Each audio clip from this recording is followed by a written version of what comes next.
23 minutes on to 7. It's Friday. Let's see what my friend sent me this morning. It says, it's Friday. Heavenly Father, you woke us up this morning and started us on our way. Hallelujah.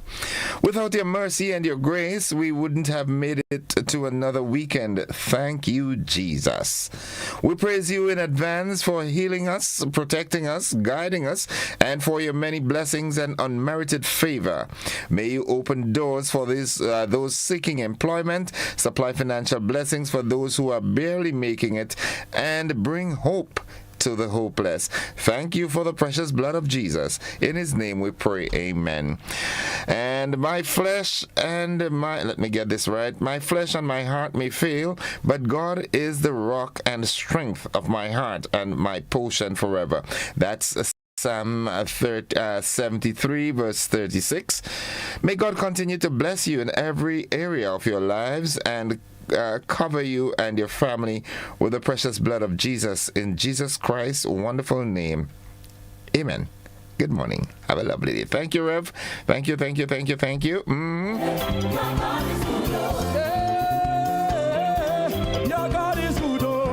Have you tested him? Have you tried? Monica Mayrose Williams, good morning. Yolan Swan, Yulin Alexander, Sylvina Charles, good morning. Yeah.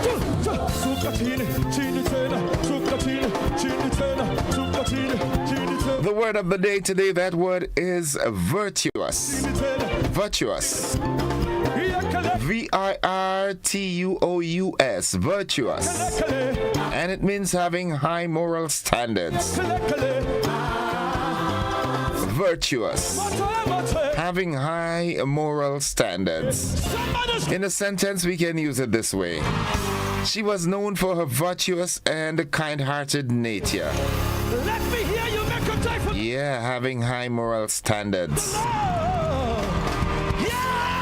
Nice. Mildred Smith, good morning. How are you doing? Hope you're doing fine, you know. Do not let the pressures of life ever weigh you down. No. That's not the way we roll, you know. Pastor Dave King, good morning to you and Mommy Catherine and the family, the congregation, good morning. River Sally, good morning. Nedra, how are you doing? All is well. Nice. Andrew Booba Nightness Williams, good morning. What's up? Kitty Cat and Ariel, good morning. Alwyn. Jillian McIntyre is with us this morning as well. Good morning. Thaddeus Small Clothes Charles. Papi be touching base, alright? Nice. The folks at the Ministry of Finance, good morning. The Prime Minister's office, Miss ATN, good morning to you. How are you doing? The entire team, all the wonderful folks in the ministerial complex, all the various ministries, good morning. The security officers, those at the bottom floor, those at the top. My friends at GIS, good morning. The motivational tip of the day is up next. Good morning, Petlin. Miss Ann Williams, cousin Ann, and family, Miss Lyra, Claudette and Pep, Catherine, all the wonderful folks up that side. Create a vision board. Visual reminders of your dreams and goals keep your vision alive. Build a board that inspires you to take action. Yeah, some pointers, some reminders. You know what I'm saying? Yeah. Mildred and Shem, Zamora and Judy, Denzo and Gigi Giles, good morning. How do you do? The McQueens, good morning. Toya. Yeah, Denzo auntie boy. Denzo get bright. Denzo clinging. All right, folks, what's buzzing? Let me tell you what's buzzing this morning. All right, government disburses $150,000 in fuel rebate to bus operators. That's good. Yeah, that's a good move. Dr. Niels Chaitan supports burial recovery in Carriacou and PT Martinique. In the region, CARICOM leaders to attend Africa's CARICOM Summit in Ethiopia. Internationally, Trump defends sweeping tariffs, sparking global trade concerns. And in sports, England loses ODI series to South Africa after narrow defeat at Lord's. These and more coming up in the AM edition of News, Sports and the Weather. Good morning to Elvin Chaitan and the folks at the Curry Pot. Elvin, I'm feeling for some curry crab and dumpling today, boy. You know what I'm saying? Yeah, feeling for that this morning. You feel you can handle it? Yeah, it is indeed a good day to have a good day. It's a good day to thank the Lord too, huh? This song is dedicated to Lucy. Yolan Swan, how you doing? Arise. And thank the Lord. Yes. Thank the Lord. Sylvina Charles Innocent, how you know so much? You're an all-rounder. Why, I don't know, you know. That is just the favor and the blessings of God. Louisa Philip Flanders. Samantha Williams, good morning. Thank the Lord. Yes. Hope everybody's doing fine today. Let today be the beginning of a brighter future for you, alright? Claim it. Work towards it. Do not be bothered with the stumbling blocks that may come, because they will come. But they're set up to make you stronger. Be an overcomer. Do you remember that song? Do you remember that song? Be an overcomer. Only cowards flee when the foe they meet on the battle. You know that song? Yeah, I remember singing that in the church with Mr. Van Dyke and Miss Flory and Cece. Oh my goodness, I wish I could go back, man. Nonetheless, folks, I can't go back. What I can do is go forward and head into the AM edition of News, Sports and the Weather, which comes up right after these messages. Yes, only Jesus alone can do it.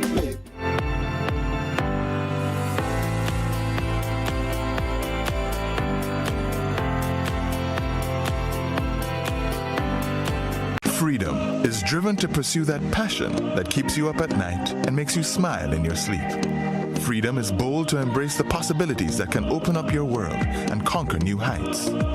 Freedom is fabulous, with bits and pieces that enhance the quality of your life. Freedom is what you do with the flexibility to change path or direction when you need to. Freedom breeds ambition and purpose while having loads of fun along the way. But most of all, freedom is well-deserved for the road traveled and the journey still to come. Unleash your freedom with Nexa Credit Union. Call us on 440-1354 or visit our website to pre-apply. Apply now. Freedom awaits. Terms and conditions apply. Nexa Credit Union, with you wherever your road leads. Grenada. Exciting news. Oasis Pet and Garden has expanded. In addition to our existing location, we're now open at our new location, Melville Street, St. George's, now serving you at 2 locations for even more convenience. At Oasis Pet and Garden, we bring you the best products at the best prices nationwide. Check out our garden department for the best quality Pro Mix potting soil, vegetable seeds, and seedling trays, cocoa peat, liquid fertilizer, granular fertilizers, and more.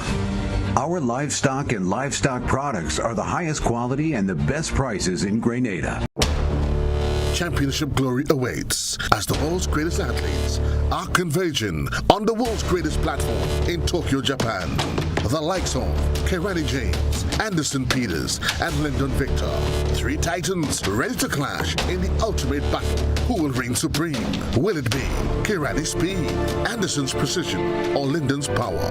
It's the World Championships from Tokyo, Japan, from September 13th to the 21st. Follow the action live daily on GBN Television.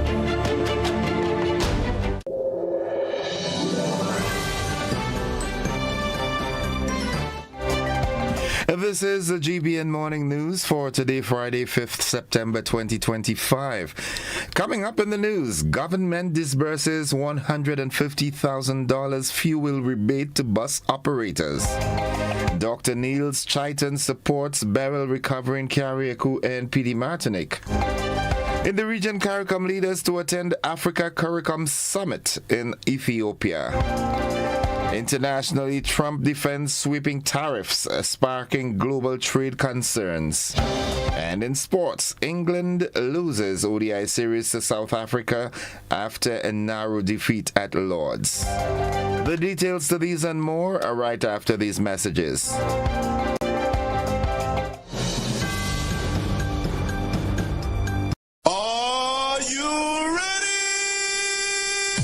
Grenada. Get ready to move, groove, and celebrate wellness in style. Everybody move. Let your body move.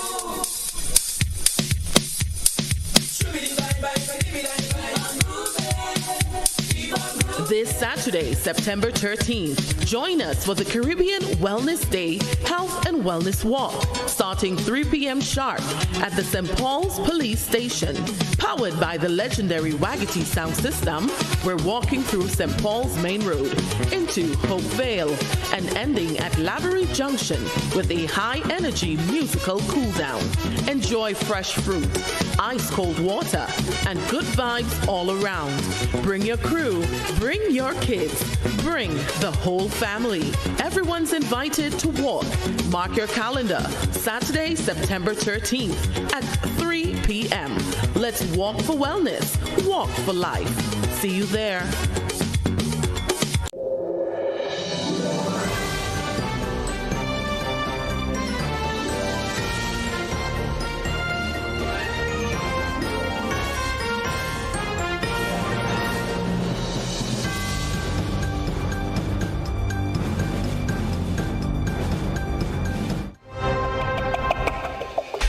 Good morning, everyone, with the news in detail on this Friday morning. I am Gordon Joseph.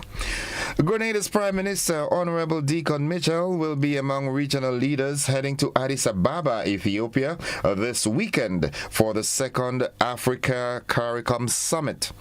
The meeting coincides with the third CARICOM Africa Day and will be held under the theme Transcontinental Partnership in Pursuit of Reparatory Justice for Africans and People of African Descent through Reparations.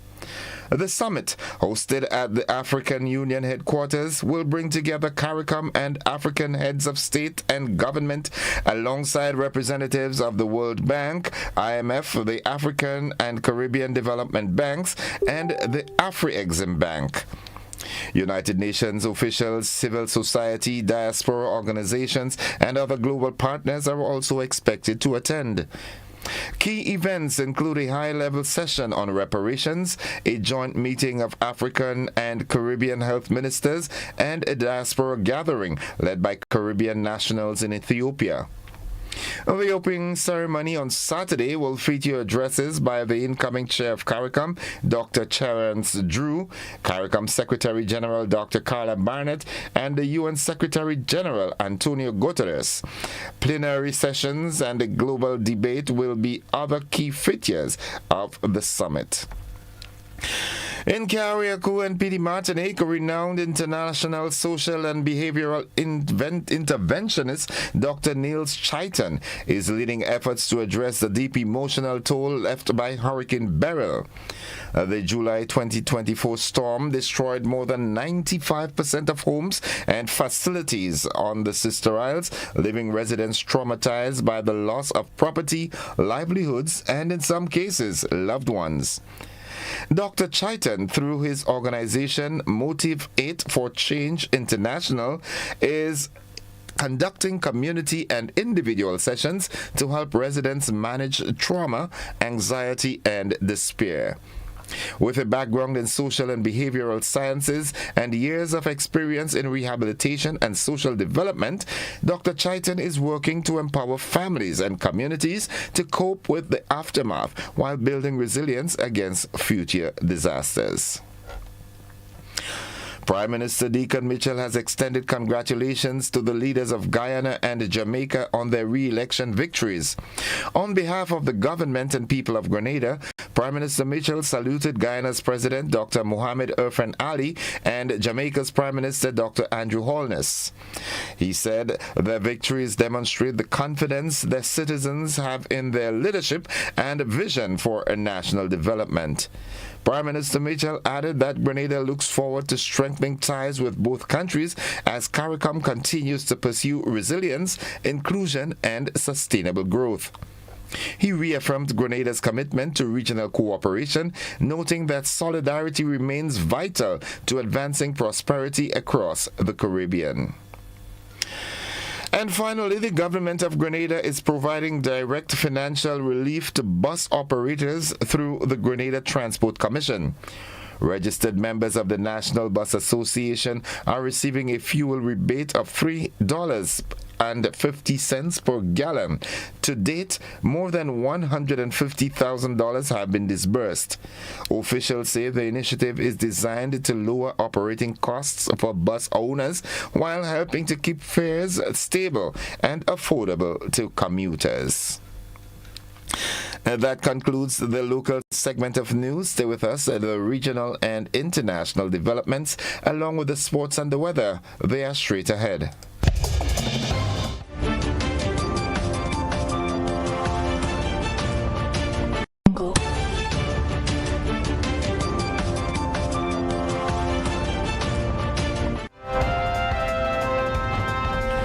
In the region, Caribbean Airlines has announced the temporary suspension of flights between Trinidad and Caracas, Venezuela, for the month of September 2025.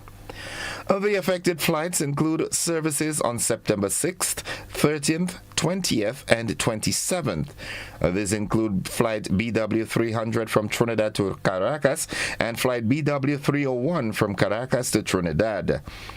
The airline says passengers already booked on these flights are being contacted directly and may rebook without any change fees. They may also transfer to any future Caribbean Airlines service at no penalty. Refunds are also available through the reservations call center, ticket offices, or travel agents. Caribbean Airlines has apologized for the inconvenience and says updates will be provided on its website and social media platforms.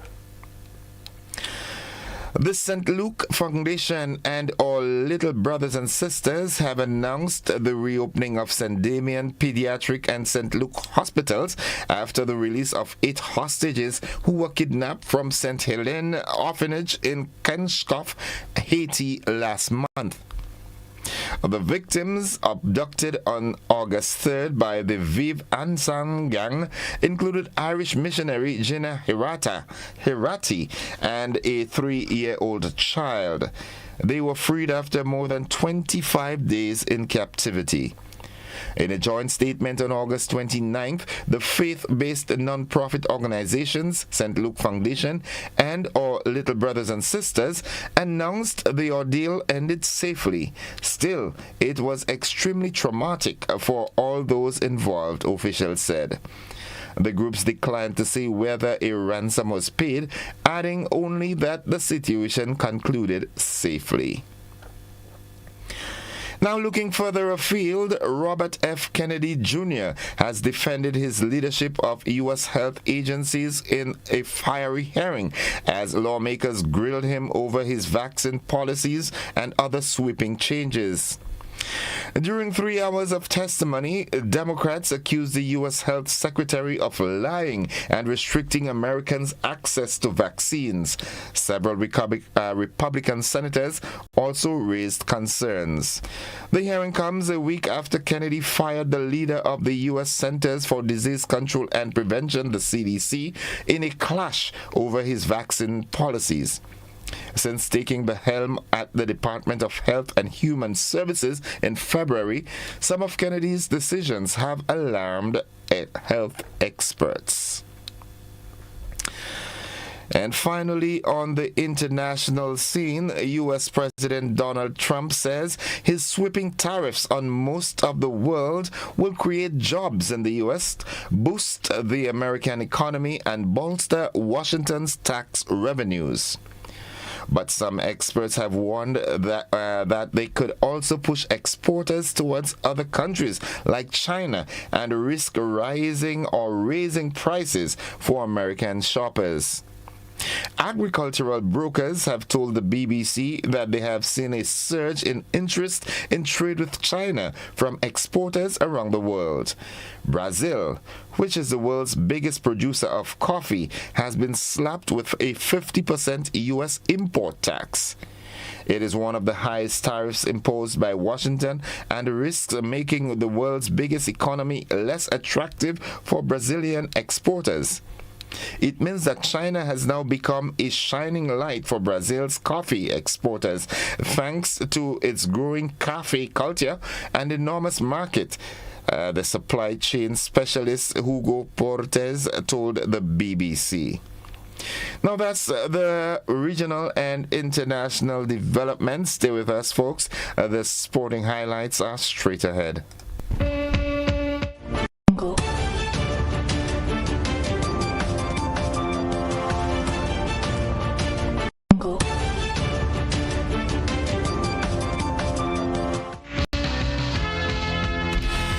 Good morning, sporting fans. Cricket, we start off with cricket this morning. Now, England's poor form in white ball cricket continued as they were beaten by South Africa to lose the second one-day international and the series with a game to spare. Though not nearly as one-sided as the hammering at Headingley on Tuesday, a 5-run margin did not reflect the nature of the contest. Set 331 for victory, which would have represented the highest successful chase in an ODI at Lord's, England fell short on 325 for 9. The series defeat is England's first since Harry Brook took charge of the white ball team at the beginning of the summer, and also the fifth in 6 ODI series since the 2023 World Cup. Manchester United midfielder Grace Clinton has joined Manchester City with England teammate Jess Park going the other way on transfer deadline day for the Women's Super League. Clinton, who is 22, had attracted interest from several clubs this summer with just a year remaining on her contract and no renewal agreed. Rivals City were keen to bring her in and have allowed fellow England international Park to head to United in return, softening the blow. Both players, who were part of England's Euro 2025 winning squad, have signed 4-year deals. Neither club would disclose a transfer fee for the players, but it is believed City have paid more for Clinton, therefore transferring a net sum to United to cover the difference. That's all the sport we have at this time. We'll have more sports during our luncheon edition and during our prime time newscast. Stay with us. The weather forecast is straight ahead.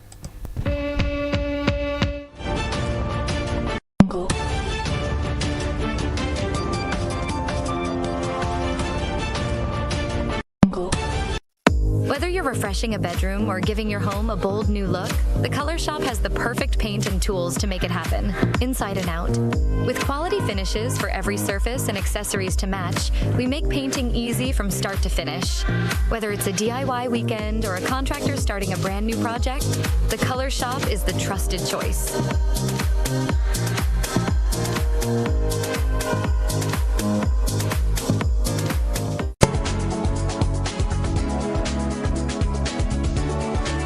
This weather forecast, we join forecaster Vondi Cyrus at the forecast desk at the MBIA. Good morning, Vondi.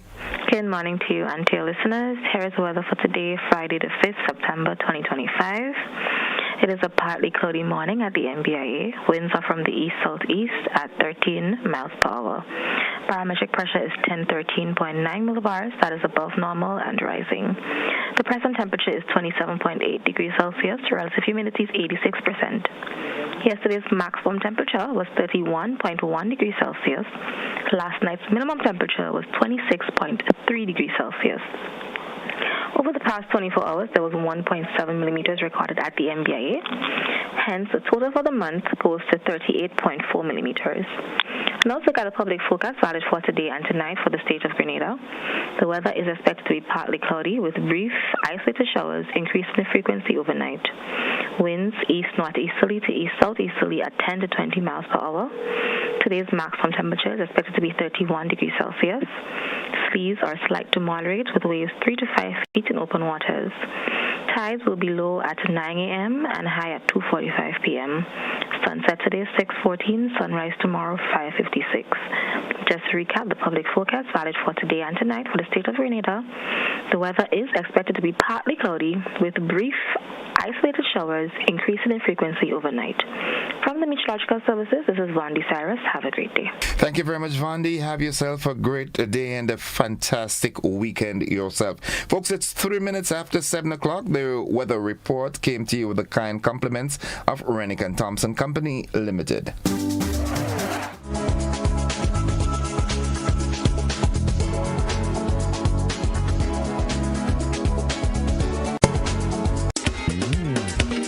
On Sunday, November the 9th from 5 p.m. at the Grenada Trade Center, Legends Promotion presents the 19th annual Hubbard's Legends in Concert featuring the best of Grenada, along with 2 special guest artists. This edition promises to be extra special. Get ready, Grenada, to be blown with surprises at the 19th annual Hubbard's Legends in Concert, Sunday, November the 9th, 5 p.m. Grenada Trade Center. Stay tuned to GBN for more.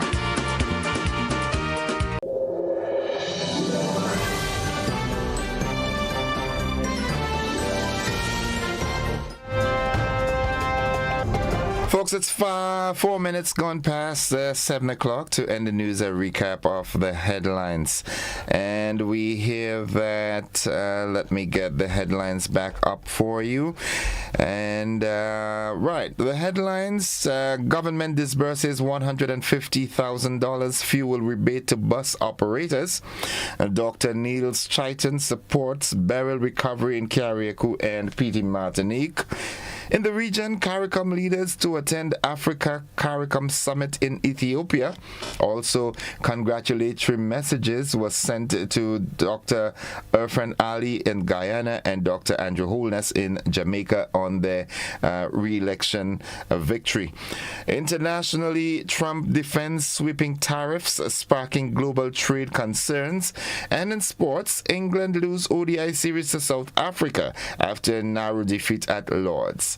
That has been the morning edition of news for today, Friday, the 5th day of September. On behalf of the entire news department, I am Gordon Joseph, thanking you for viewing and listening, wishing you a productive day, and extending that invitation to you to stick and stay with the network, because we are with you anywhere and everywhere.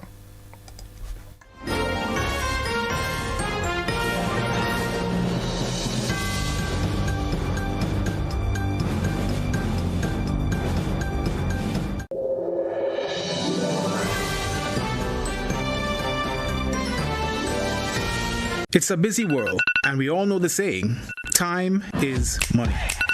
Meet Candice and Oliver. They both have busy days ahead. Let's see how that goes. Candice is in a rush, off to the bank, again.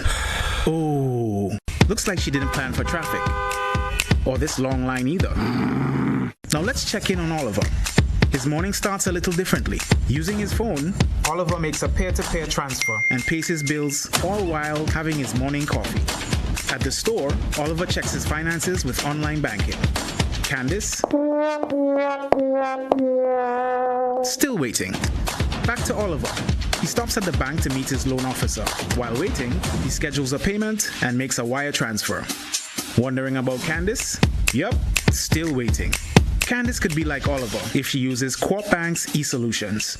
Make your day easier with Co-op Bank's swift, simple, and secure e-banking platform. Bank on your terms, from anywhere, at any time. Click, tap, done. Banking just got easier. Welcome home.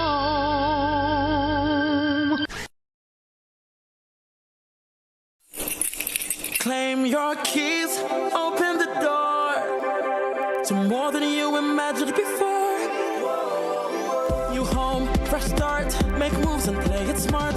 Expand, invest or renew. ACB's right there with you. With ACB Home Advantage Mortgages, you get up to 100% financing, reduced fees, and a $100,000 unsecured credit card. Claim your keys, open the door to more than you imagined before with ACB.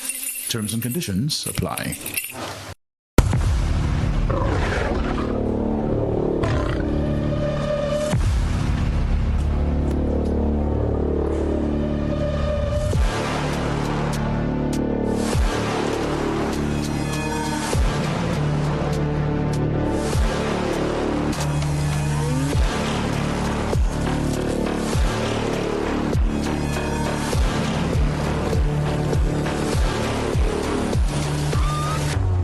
Distributed by Echo Blue Limited. Visit us on the Lansipine Main Road or call 405-4818. Championship glory awaits as the world's greatest athletes are converging on the world's greatest platform in Tokyo, Japan. The likes of Kirani James, Anderson Peters, and Lyndon Victor. Three titans ready to clash in the ultimate battle. Who will reign supreme? Will it be Kirani's speed, Anderson's precision, or Lyndon's power?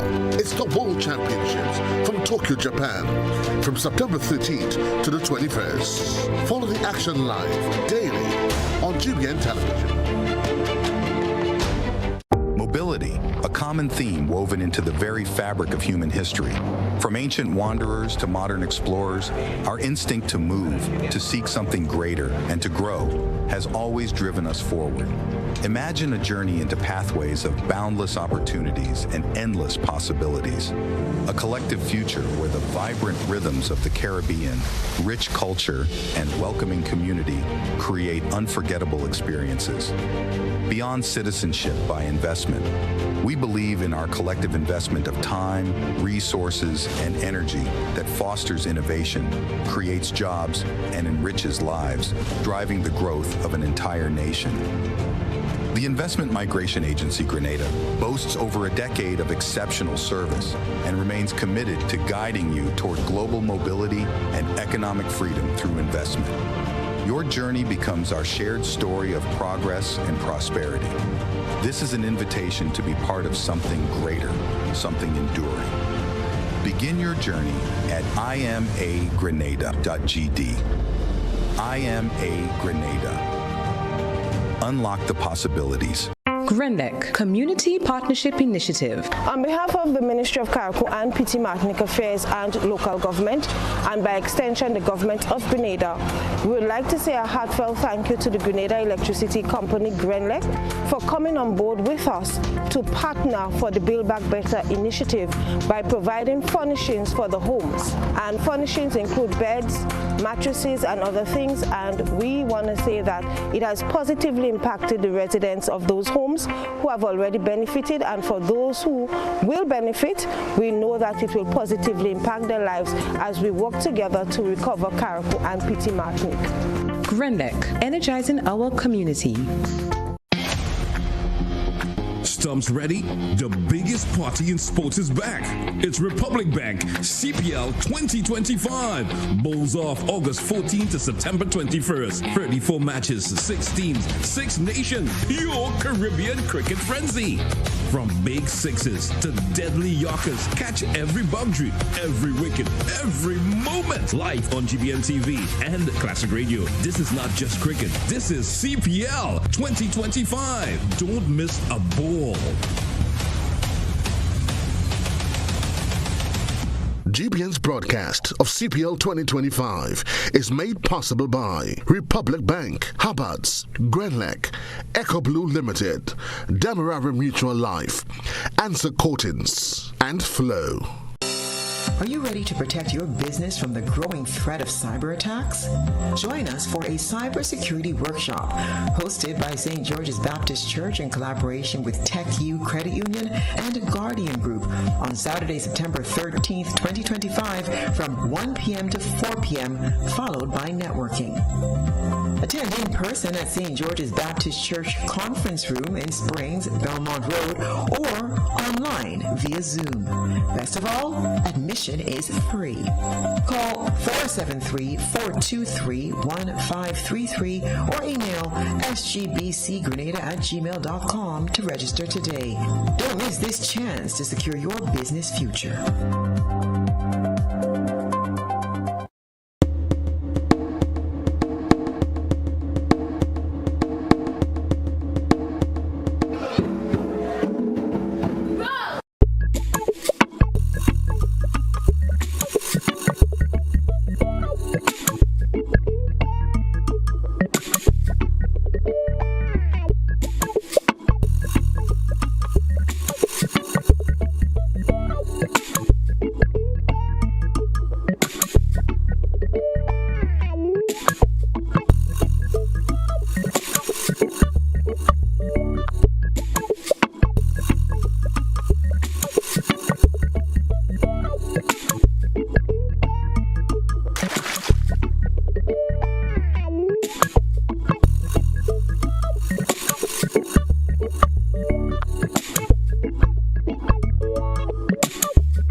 7 o'clock, and I'm happy to join Corporal Troy Paul from the Traffic Department of the RGPF for this morning's traffic report. Good morning, Corporal Paul. Good morning to you, and good morning to all your listeners. It's always a pleasure to bring the traffic update to our drivers this morning, and also to our pedestrians and everyone listening to the sound of my voice. It is Friday, and we had a little bit of showers this morning, nothing much to mention, it's showers of blessings, but nevertheless, we are here, and the motorists and the general public are waiting to hear the traffic update, as most of them are getting ready to leave home, or they're on their way to work or whatever location. I will start with the accident state. The accident state for the past 24 hours, we had a total of 12 accidents reported, 11 minor and 1 serious. 11 minor and 1 serious, so we had a total of 12. So 12 accidents on a Thursday is a lot for a midweek. However, we continue to ask persons to drive safely as you traverse along the state of Grenada. It is your responsibility to ensure that your safety is paramount. And as we head right into the traffic update, we have live view this morning, so persons, if you're traveling, so we're seeing the Grandlands area as we speak. And we're seeing a movement already. We're in the area of the Belmont traffic lights, and we have a moderate flow of traffic, but it is constant. It is constant, and as we move up to the other areas, so we're already seeing traffic, but in most of our towns and so forth, we also have that moderate flow of traffic, and in all this adjoining road, and we expect to have some traffic. It is Friday. That's when most persons tend to be out. They have a little extra cash in their pocket, as we normally say. So we're moving on to the Kirani James Boulevard. The traffic is constant, as we can see, as we go closer to the Reno Cinema direction. And we have here, still along the Kirani James Boulevard, moderate traffic flowing to and from the Grandlands area and also to the town of St. George. So we're moving up. So we're seeing here the Allen Frantic roundabout. Still moderate traffic, but still a little lighter. So we're definitely going to move up to the Marasil area to get a better look at the traffic. That is where we have most of the traffic flowing for the entire week. So we want to take a look at that progress, as persons will definitely know whether or not they'd have to take a diversion. As I've said earlier this week, persons avoided the town of St. George's, and we're seeing a lot of the traffic coming from the Mars field direction from the Tempe side, even persons from the Grenville direction. So we see here that the botanical garden roundabout, there is traffic there. We have some movement. Persons, vehicles coming from the lane direction, from the Springs direction. So we're going to the lane direction, and we still seeing that moderate constant flow of traffic heading towards the lower Tanting area. So as we head closer to the Lucas Street roundabout, we want to see what that traffic is like, so we can definitely advise our motoring public as to where they should take, as to where. So we're here, and we're seeing, so the traffic is not that heavy as we expected this morning at the Lucas Street roundabout. We're not too sure if there's any obstruction as yet in that area. So yes, we're seeing that traffic coming up the lane, and it is still has a moderate flow of traffic in that area. So the St. Paul's direction, we seems to be constant, and we now see that flow from the Marfield direction, which started to get constant. We're seeing that vehicles are flowing from either direction of the roundabout. As we take a closer look closer to the Tempe direction, we want to see what that traffic is like as well. So we're seeing movement there coming from the Tempe direction, and if you look Tempe Montparnasse, that traffic starts to build up already. So persons coming out from the eastern side Granite Road, your traffic will definitely have a heavy flow this morning, and with some obstruction and some delays if you're heading from that side. So drivers, please be aware. If you're coming from that direction, those that are heading to the Grenada direction, we know that they will take that road to the Marasfield. Some even try to go to Motley Hill and Cemetery Hill to avoid that rush. But some of you can come through the town of St. George as well to make that traffic flow a little bit easier as you go towards your destination. We also seeing some movement we got update from the western side. We're seeing that there's a moderate flow of traffic in that area, and we expect it to build as we get closer to the 8 o'clock hour. So we're seeing here on that feed that is the Monge area, which leads to Lamode Bolio, and the traffic there is already heavy. So drivers coming out from that side, if you have any alternative routes, you can do so that we can get out of that traffic this morning. And it's only 18 past, so we know that traffic is expected. So we're seeing here that the Old Fort Road, we're already seeing a heavy flow of traffic. Lucas Street, that traffic is flowing, so we already know that the Cemetery Hill traffic is constant and heavy this morning. So the town, we're already seeing that heavy flow of traffic, so drivers, be mindful as you head on to your location. I trust that persons have already left home for the particular time they have to reach so that they can get to work safely and on time. The work still continues in the Grandlands area and the Morris Bishop Highway, so the traffic diversion still in effect through the Frequency and Dusty Highway Road if you have to get out of the southern part of the island. So drivers, we're seeing here now on the Cemetery Hill, traffic flowing.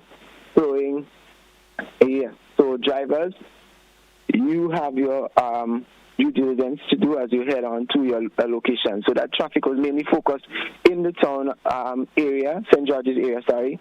So drivers have an appreciation as to the alternative routes that they can take to get to their destination. So we've already seen that traffic, heavy flow of traffic from the Bolio direction, and we have some moderate traffic from the western, and we have moderate from the eastern Calavini direction onto the Toby and onto the Grandlands. We have moderate traffic, but we expect those traffic to build as we get closer to the 8 o'clock hour. So drivers, please be mindful. And we had 12 accidents reported for the past 24 hours, 11 minor, 1 serious. Drivers, we appeal to you to be safe on the nation's road. It is Friday. We expect traffic to be heavy through the entire day, and especially on the Grandlands Public Road and in most of our towns and its adjoining road. So drivers, please be safe and have yourself a blessed and productive day. And the question we continue to ask every day, if you're texting, who's driving? Who's driving? Who's driving? Thank you, Corporal Paul. Have a great weekend, and we look forward to another engagement on Monday morning. Yes, please. And all the best to you and your team and to all the listening public. Okay, folks, that has been the traffic report for this morning. Thanks to Corporal Troy Paul and the team at the traffic department. We take a quick commercial break and we get back into the conversation. Don't you go anywhere.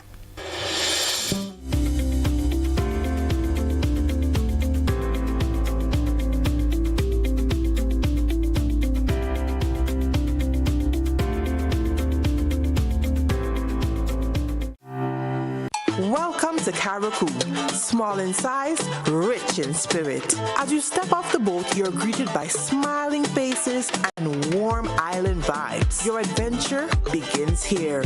Need a cozy place to stay? The Mermaid Beach Hotel has been a favorite for years. Waterfront views, clean comfort, and located in the town. In Bogles, the Roundhouse Cottages offers rustic charm with a touch of elegance. A peaceful hideaway surrounded by nature. Prefer something private?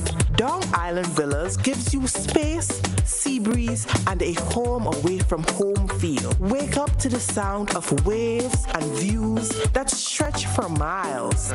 We're ready to welcome you. When are you coming? Served Grenada for decades. We are the #1 and largest electrical supplier. Hi, welcome to Sunny Electrical. How may I help? We offer electrical wiring accessories, tools, and appliances for all residential, commercial, and industrial applications, which is what we are known for. And we expanded our products with new innovative ways to modernize your home. New homeowners will be captivated in our lighting showrooms. Some more pendant lights here. These are very multifunctional because they can work for kitchens, living rooms, bedrooms. We have a wide selection of lighting, ranging from indoor to outdoor and solar. We are also available for site visit services to assist you with selecting the perfect light for your forever home. We are located at Dusty Highway in Grenada and St. George. Sudden Electrical. Best value, expert advice, quality products. We hope to see you soon. Looking to shop online from your favorite stores like Amazon and Shein? With GPC Global, it's never been easier. Get your very own US address and shop from around the world. With GPC Global, you can order the latest trends and must-have items, all delivered straight to Grenada to your closest post office for your pickup. We offer the cheapest rates and our service is reliable and quick. No more waiting for weeks for your packages. Your satisfaction is guaranteed. Join the Grenada Postal family today and start shopping smarter. Visit us online at www.grenadapostal.com or call us on 437-POST. That's 437-7678. GPC Global, your gateway to the world. Shop with confidence at Quartz. Get the lowest prices guaranteed. Get appliances, furniture, electronics, and so much more. If you find a lower price on any other products elsewhere, we'll match the price. Plus, we'll give you back 110% of the difference. Shop with confidence only at Quartz. Bringing value home. Special conditions apply.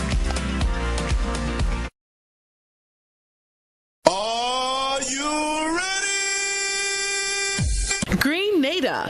Get ready to move, groove, and celebrate wellness in style. Everybody move, let your body move.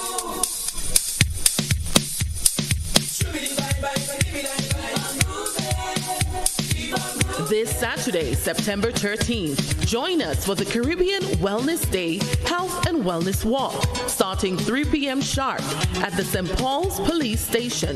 Powered by the legendary Wagity sound system, we're walking through St. Paul's Main Road into Hope Vale and ending at Lavery Junction with a high-energy musical cool-down. Enjoy fresh fruit, ice-cold water, and good vibes all around. Bring your crew, bring your kids, bring the whole family. Everyone's invited to walk. Mark your calendar, Saturday, September 13th at 3 p.m. Let's walk for wellness, walk for life. See you there.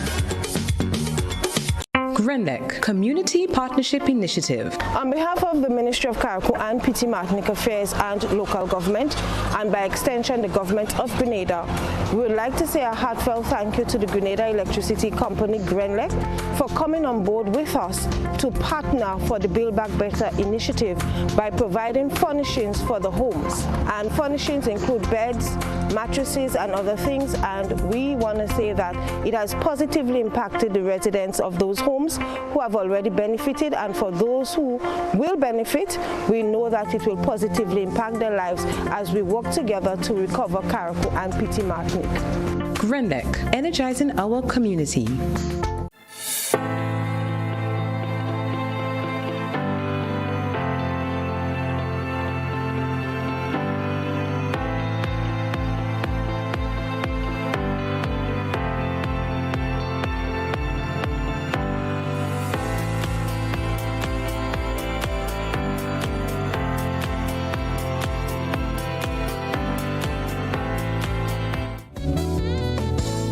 It's 27 minutes after 7 o'clock, and we've got some time. I'm expecting a guest this morning, and I am of the opinion that the traffic is holding him back. I will not disclose his identity for obvious reasons, but nonetheless, what we can do, what I endeavor to do is start a conversation. I will not give a specific topic per se.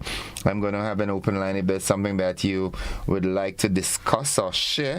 Keep it as brief as possible, to the point, and yeah, we'll do that. And if the guest shows up, we'll take a commercial break and bring him on the set. So you know the numbers to call. It's 435-2041. Let's go to the telephone line. Good morning, caller. Innocent. Hi, good morning. Hi, welcome. I just listened to the traffic report there, but they never say there was a big cruise ship in port today, and the traffic in town does be chaos. But I never heard the officer mention anything about that. Thank you. Okay, thank you, caller. Thank you very much. All right, that's a good bit of information there. Okay, there is a cruise. As a matter of fact, the cruise season starts today with one of the mega cruises, bringing in some 2,200 visitors and 1,200 crew members. Good morning, caller. Welcome. Morning, Innocent. Morning to Innocent and your viewers. Welcome. Good. Thank you. I want to deal with two issues. One, based on a news item last night on GBN related to the Grenville Market, bus terminal. And there's one point. The person who was speaking of the bus association, she saying that we need the president of the police there at all times once the terminal is in operation. And this demonstrates the fact that we are still a slave-oriented people. If we must have the police, I'm not saying the police shouldn't be there, they should go there. But if we have to, the only time that we will have order is when somebody with a big stick over us. We have a long way to go. We have to be self-managed. We have to learn that. And to me, Innocent, surprise yourself at being a teacher. To me, that's a really, it's an indictment on the teaching profession and also the parenting in this country. I mean, if people are not learn to be cooperative citizens, something is wrong with us. Then the next point is with the blowing up of that so-called vessel or whatever, drug vessel and so on, which now people are asking the question to the point that the Pentagon are trying to find a legal reason. They don't even have a legal reason. They have to try and try to explain to the public now, and then you have people endorsing it. Sometimes it's one life we're living in a dream world, so people are endorsing violence, murder. Anyway, thank you. Thank you very much, caller. Thank you very much for your contribution this morning, as always.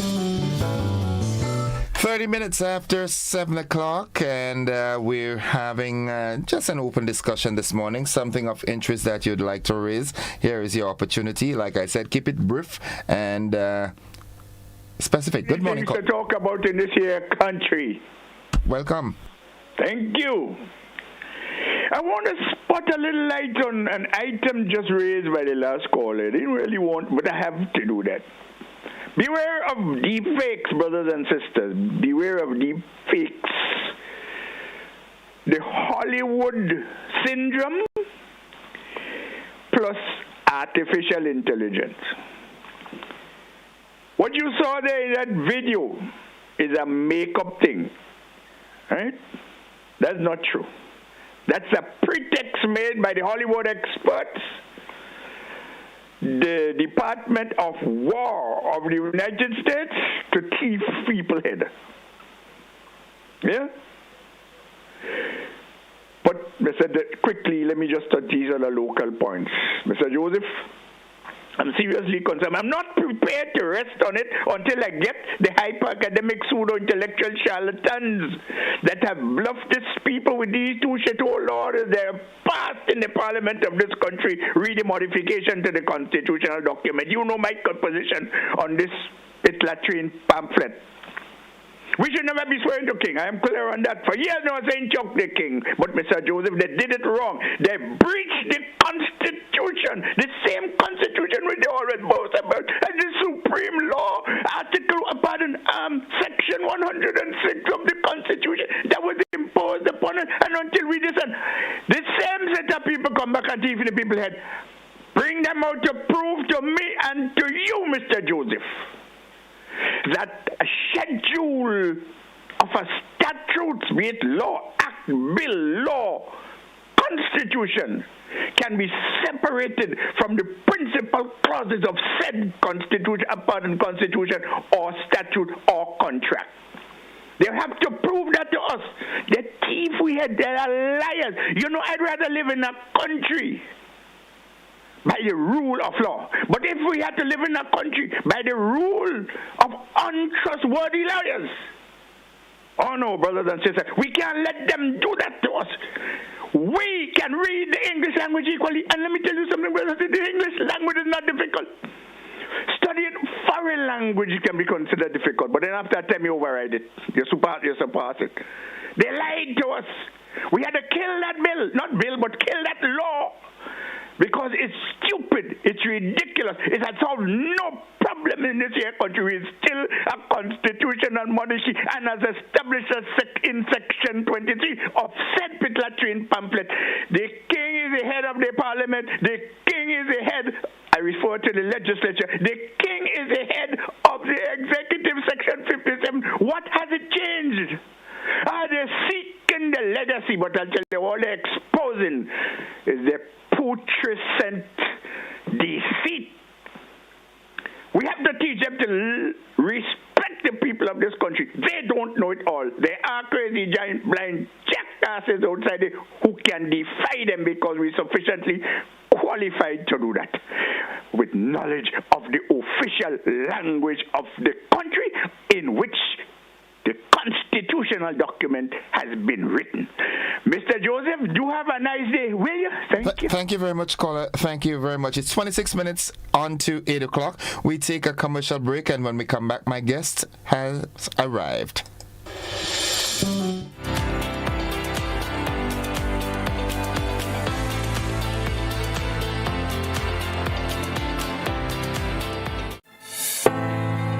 Welcome to Karakou, small in size, rich in spirit. As you step off the boat, you're greeted by smiling faces and warm island vibes. Your adventure begins here.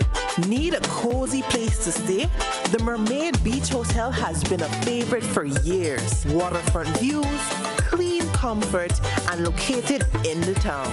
In Bogles, the Roundhouse Cottages offers rustic charm with a touch of elegance. A peaceful hideaway surrounded by nature. Prefer something private? Dong Island Villas gives you space, sea breeze, and a home away from home feel. Wake up to the sound of waves and views that stretch for miles. We're ready to welcome you. When are you coming? Looking to shop online from your favorite stores like Amazon and Shein? With GPC Global, it's never been easier.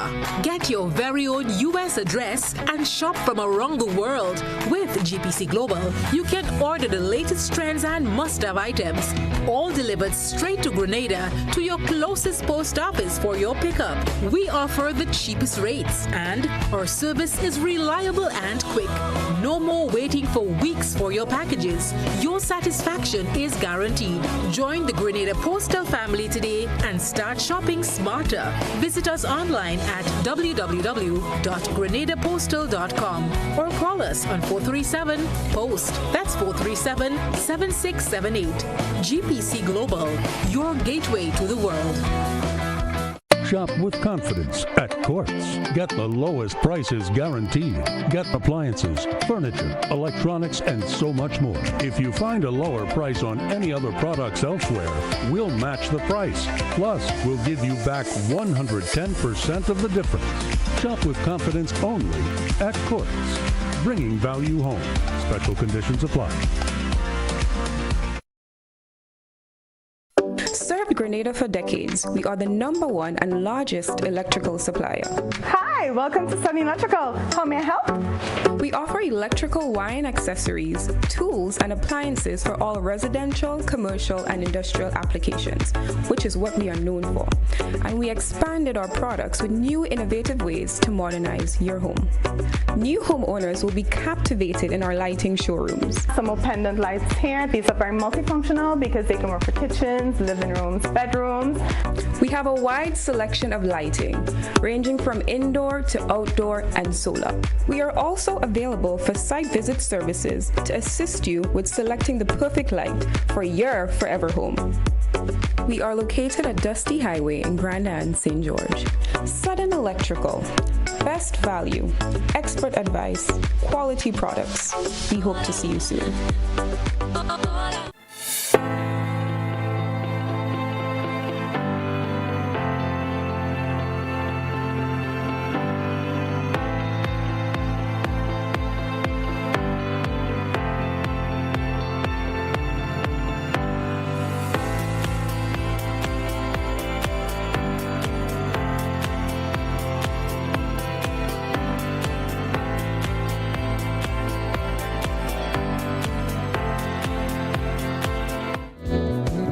Welcome back, viewers and listeners, to the conversation. As you can see, my guest has arrived. He is Mr. Leslie Smith. He is the Director of Renewable Energy in the Ministry of Climate Resilience, the Environment, and Renewable Energy.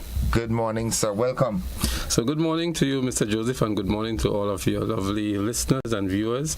It's a pleasure for me to be here. My apologies for being late, but as you were mentioning earlier, a multiple of events this morning. The traffic. Yeah.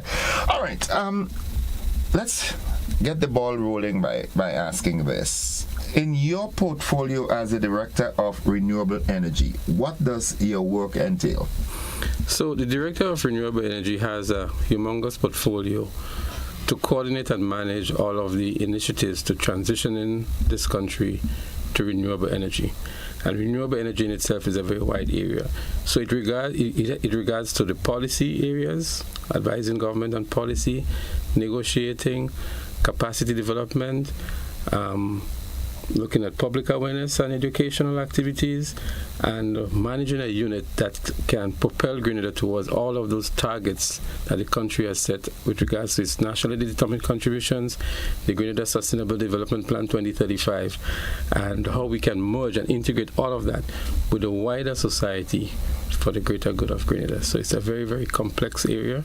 And you know, renewable energy is a sort of a buzzword these days.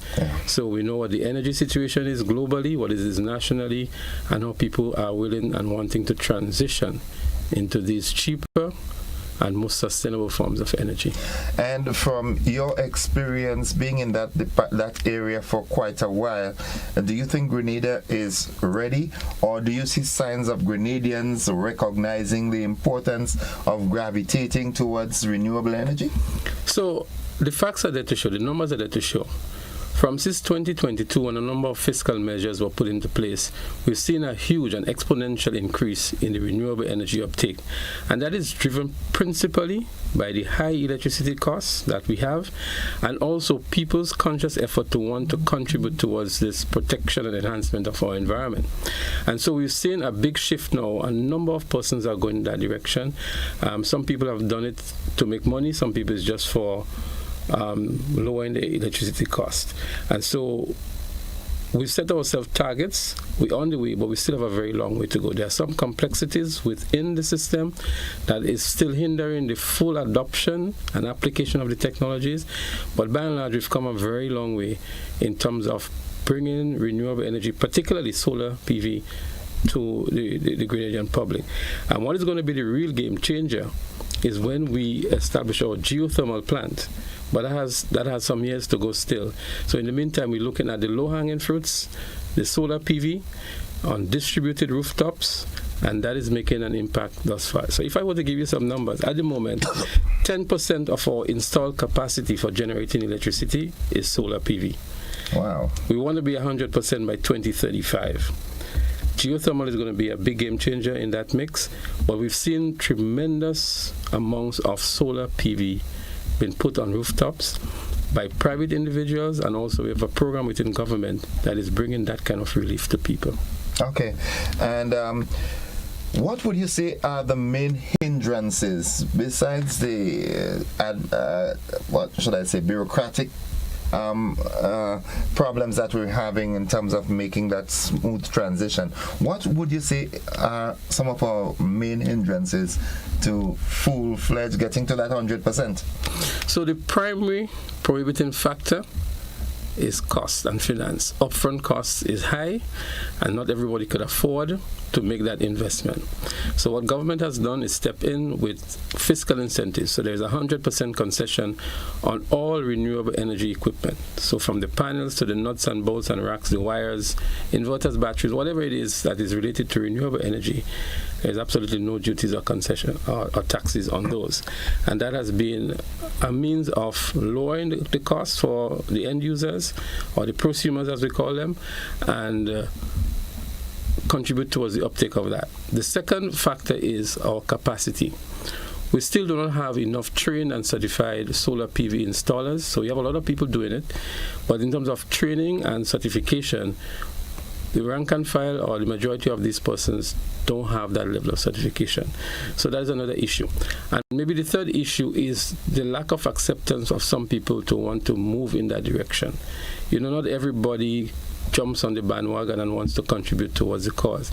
And so there are some people who are still reluctant to get involved in it. Which is sad. The last reason there, it's a bit sad because it has to do, in my opinion, it has to do with people's willingness to adapt to the current times.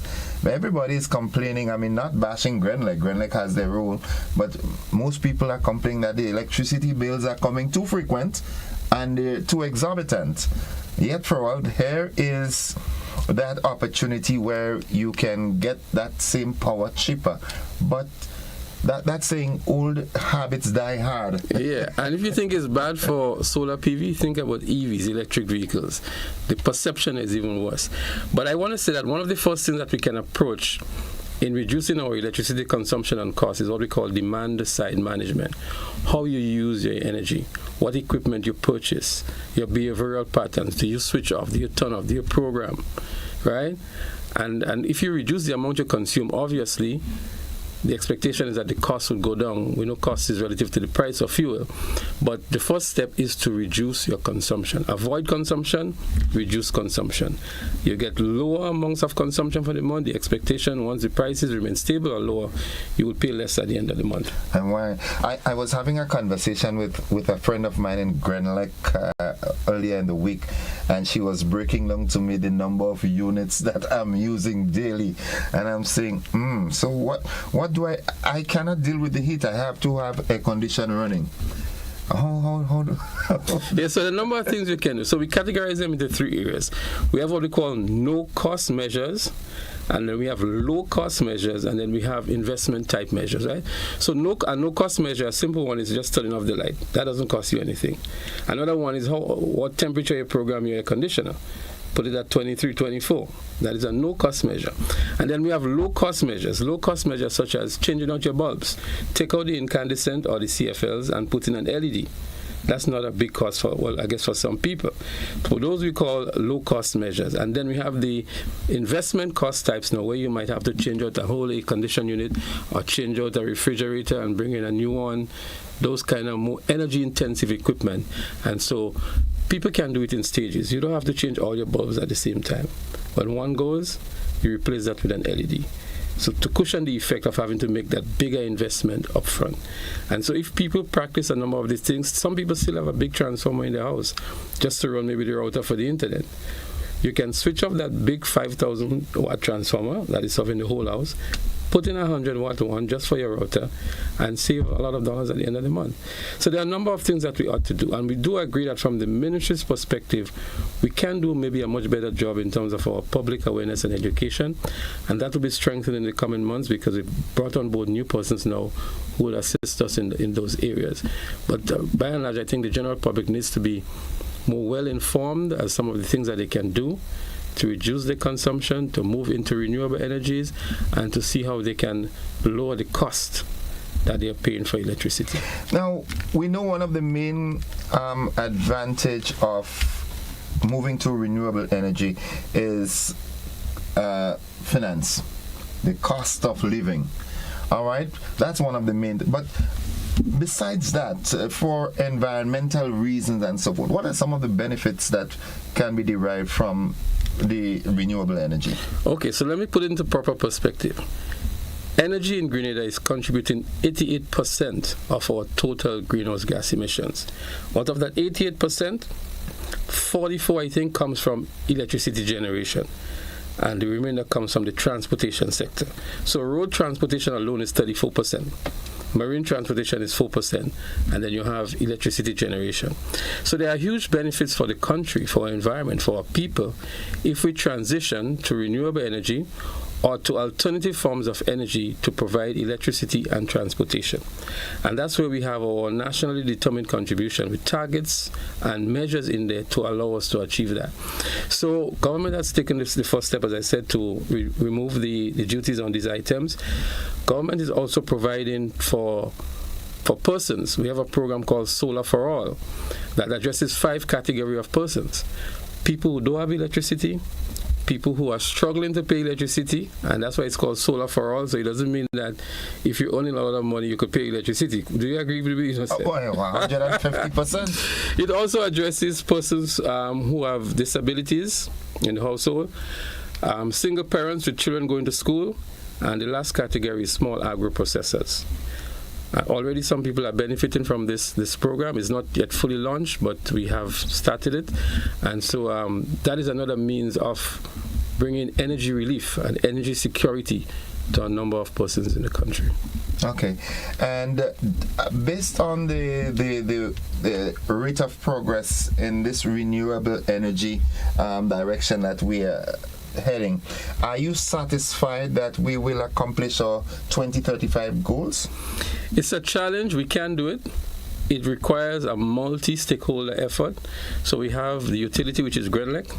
We have the Public Utilities Regulatory Commission. We have the Ministry of Infrastructure Development, and we have our Ministry of Climate Resilience. And of course, we cannot leave out our private sector and our end users. So it requires that kind of an effort. It is something that we can achieve, but it's something that would take a big effort to transition within that short space of time to 100%. But we have to be ambitious, we have to be aggressive about it, and we have to provide that enabling environment that will allow you and everybody else to be able to make the investment and benefit from it. So in the case of Grenlec, our grid infrastructure at the current moment cannot support this huge influx of renewable energy that we want to generate. So we have to upgrade and modernize the grid to be able to do that. And so we have a project that is supported by the World Bank that is going to upgrade the grid. And then we have to look at the end users, how well we teach them to manage electricity consumption. The Public Utilities Regulatory Commission have their role in setting the tariff, the price at which Grenada could purchase electricity from you, and how much can go onto the grid at a particular time, of course in consultation with Grenada, and to conduct all of these grid studies and so on. And so it requires that holistic and full cooperation of all of these stakeholders. But to answer your question, we can do it. It's a big task. Geothermal, again, would be the major game changer.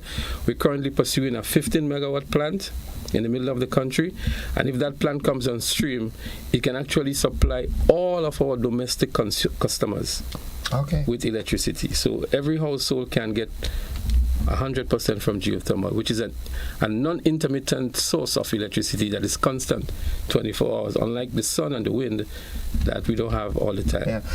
I was hoping you would have been a little more optimistic and say when and not if we get it on stream. So when? Well, I really meant when, because we have the financing now to do the phase 1 and the phase 2. So the exploratory drilling phase is what we're into now, and the construction of the well pads and the access roads and so on. And then we will go into the investment phase, which would be the construction of the plant and the exploration of the resource once the exploratory phase yields economic geothermal resource. One would have thought that after I remember interviewing quite a number of persons as it relates to alternative energy sources, and there were talks at some point that we could use the seas or oceans and so forth, the wind and of course the sun, but the geothermal. Do you think from a geothermal perspective we can sustain energy supplies for Grenada? Absolutely. I mean, we've visited the geothermal plant in Guadeloupe that has been there since 1969, and they're expanding now. And it is in the middle of a community, right? There's a national stadium right outside of the plant. So it can happen, and we can do it. Dominica is going to open their plant in December. And so there is already precedence and evidence of how it can work within the region, and I believe we can benefit from that here as well. I just want to harp on the issue of the ocean. You know that our ocean space is several times more than our land space. Yep. And so we are also looking into the possibility of harnessing the energy from the ocean. So at the moment, we're looking at feasibility studies for floating solar. We have already signed an MOU with a company called Seabase to do a wave park, a 2 megawatt wave park, and that should start the feasibility, and that should start this year. And then there are other options that maybe are not very practical for us, like offshore wind, offshore solar, and OTEC, which is ocean thermal energy conversion. These are all other technologies that I believe can be examined as well to optimize the energy that we have in the ocean. Okay. Before we move on, because we're running out of time, we're talking geothermal. For the edification of my audience, could you explain what really is this geothermal energy we're talking about? So geothermal, simply put, means extraction of the heat from the Earth's crust to generate electricity. So geo is earth, thermal is heat. So basically what happens is that there is a lot of heat within the Earth's crust that generates steam, and that steam can be used to go through a turbine and generate electricity. But to get that steam or that heat, you have to go several hundred meters down into the Earth's crust. Yeah. And so you can collect that steam, that heat, so there must be heat, there must be water, steam that comes up, goes through a turbine, generates electricity, and that's just very simply put of how the technology is. But of course, you know that there will be much more other. The complexities of getting it done. Absolutely. I mean, if you are able, if through your ministry and your department you are able to, get the thermal energy thing going, I will recommend highly that you, your ever team that does that, go to the ocean and get the hydrocarbons there for us as well, because you'd have to go that deep as well. Yeah, but that's another topic, because we renew our energy. But I know you say we're out of time, so I want us to look at the transportation sector. Yeah, the electric, the EVs. That's very popular. As a matter of fact, on Tuesday thereabout, I think it was, I was giving a young man a lift. And I asked him if he's going to college, and because he just completed secondary school, and he said he wants to go to Nulo to do plumbing and some other things. And I said to him, why don't you try to get into a course for the repairs and maintenance of electronic vehicles? And I was talking with him about, and he said, well, you're making real sense, because that is the direction we are going. So maybe this is an opportunity for you to expound on the importance, significance, relevance of electronic vehicles as it ties in with our energy and our ozone layer benefits and so forth. And also, maybe it could be a stimulant for folks out there to get into that industry. Absolutely. So I want to go back because I like to use the numbers as reference.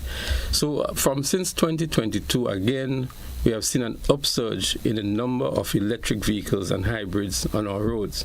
So as of July this year, we had about 120 electric vehicles on our roads, and some very high-end ones as well.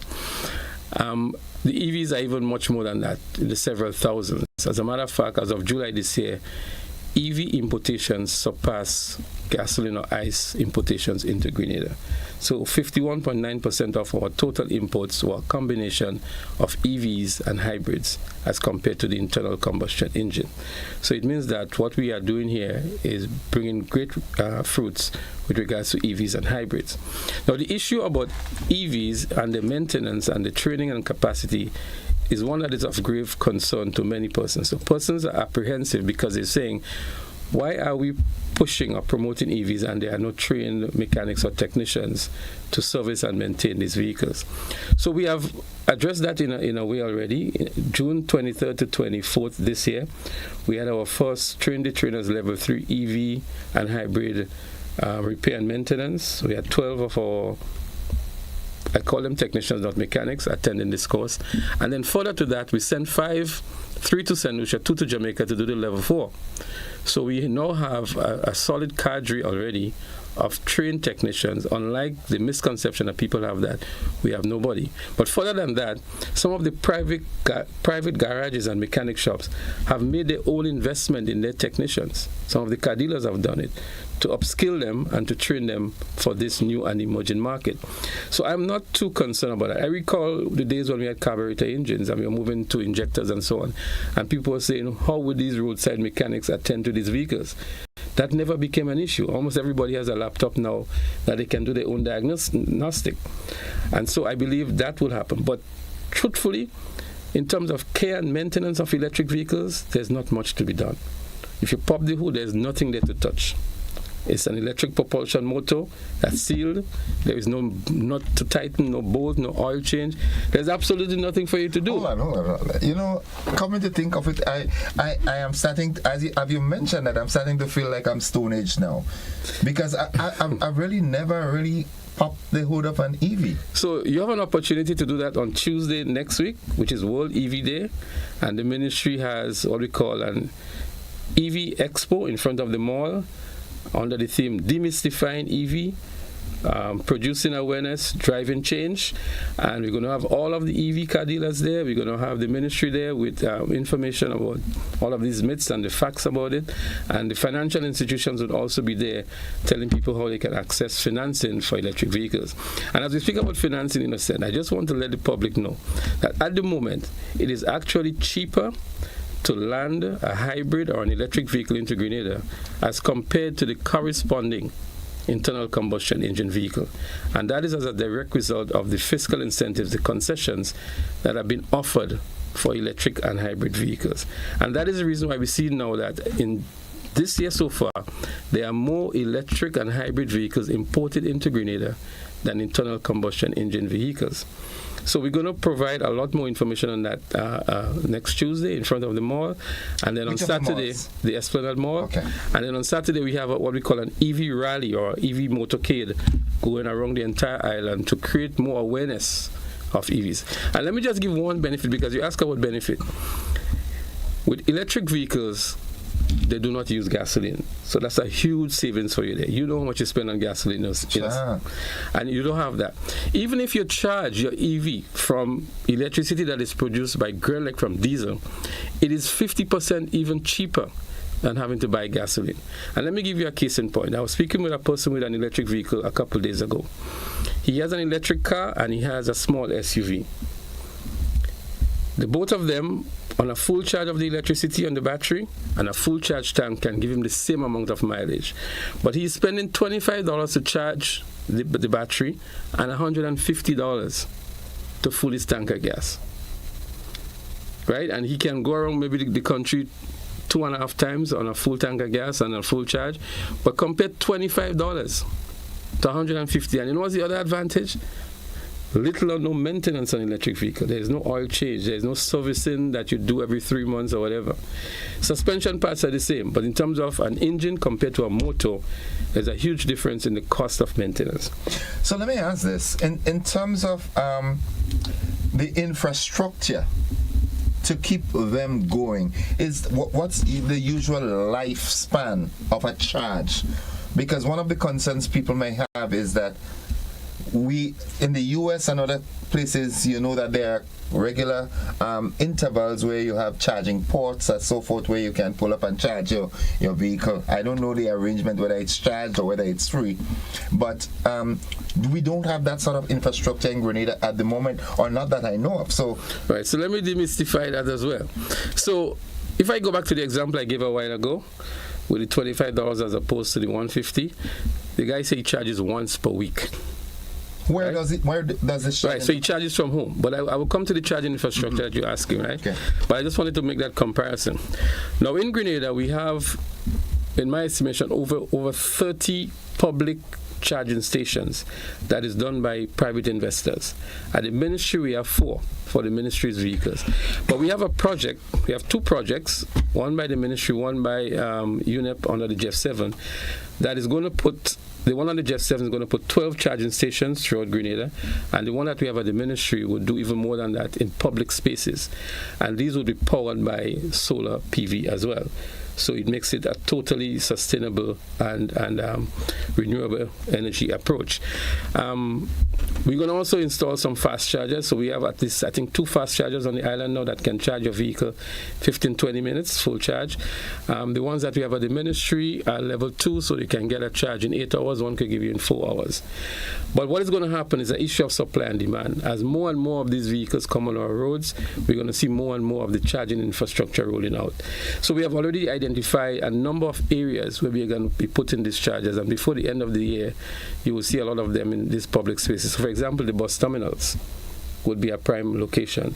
Car parks like the airport and other places would be prime areas.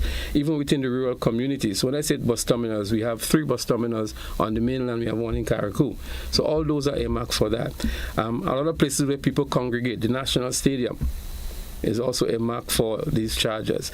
So those charging infrastructure powered by solar PV is part of the plan in advocating for the uptake of electric vehicles. And so it's a very holistic approach that we take in, including the public awareness and education of the persons who will be using those vehicles and chargers. This is exciting, but one of the not wanting to be the devil's advocate, but as it relates to spreading these charging ports throughout the country,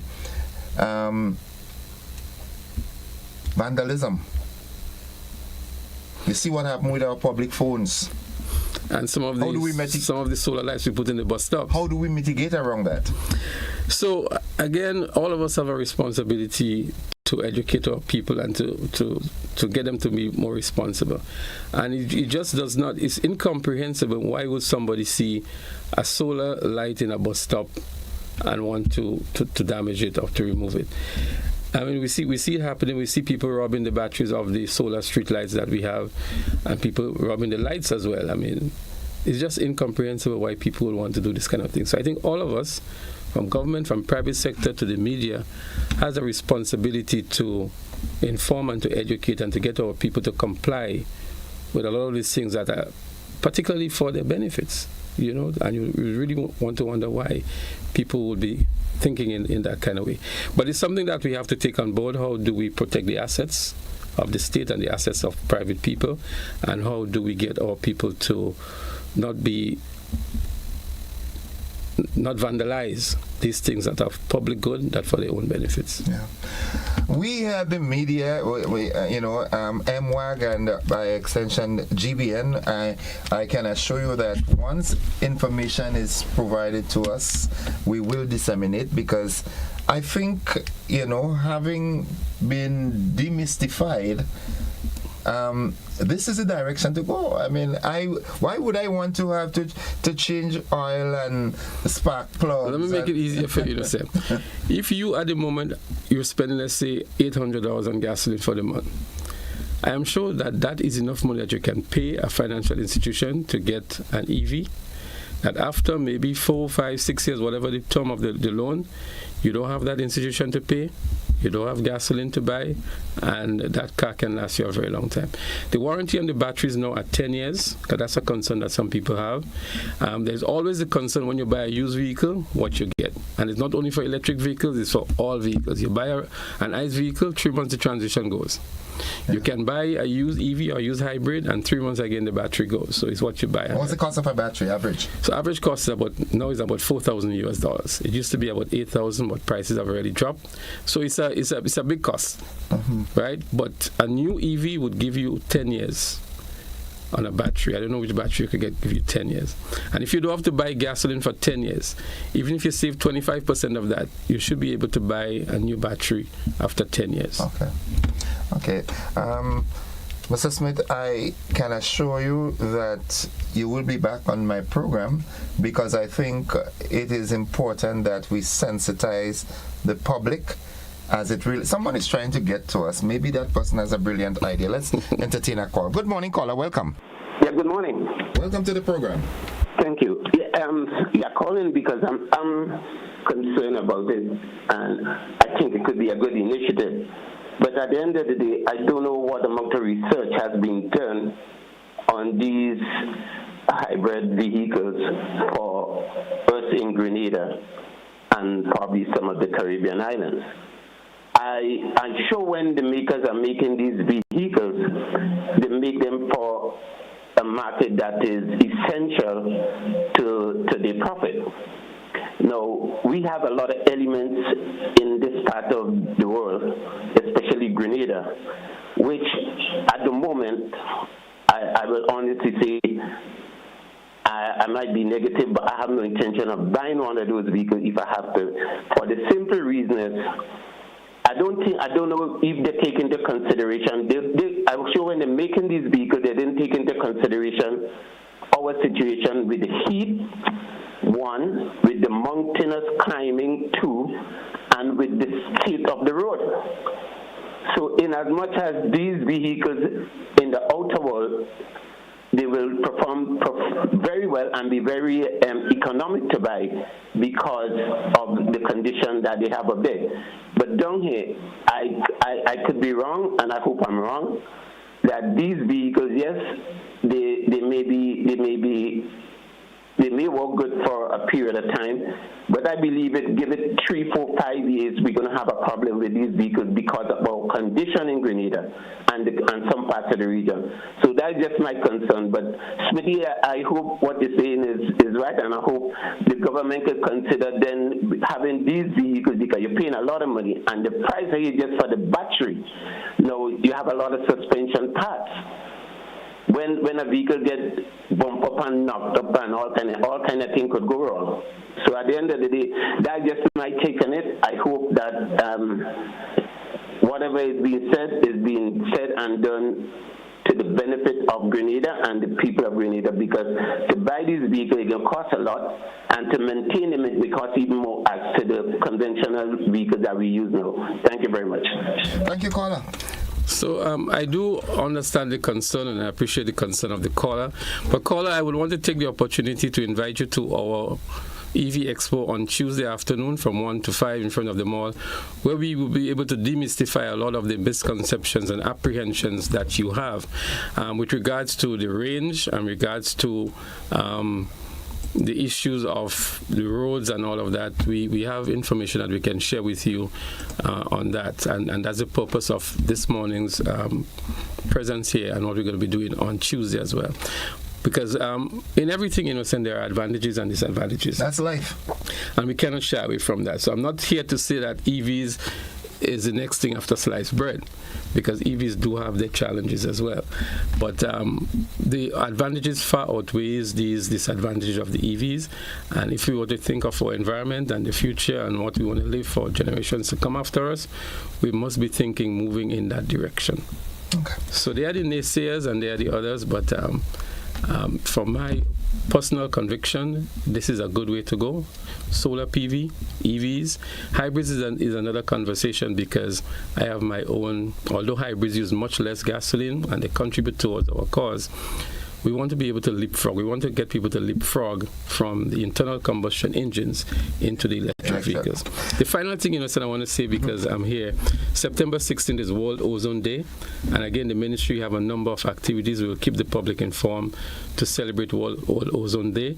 And we're going to focus a lot on women this year. So there's going to be a symposium for women in this traditionally male-dominated field of the refrigeration and air conditioning sector. There's going to be training for customs brokers. We're going to have our scholarship program for the TAMCC students. We actually give 100% scholarship to all of the students pursuing the refrigeration and air conditioning program there, including the graduation fees included in that scholarship program. Wow. The uniforms, whatever books they have to get. Well, there's no tuition now because government have waived that, but we pay the registration fee. So actually, the only thing they have to do is to come to school. You just show up. Just show up. That's correct. That's good.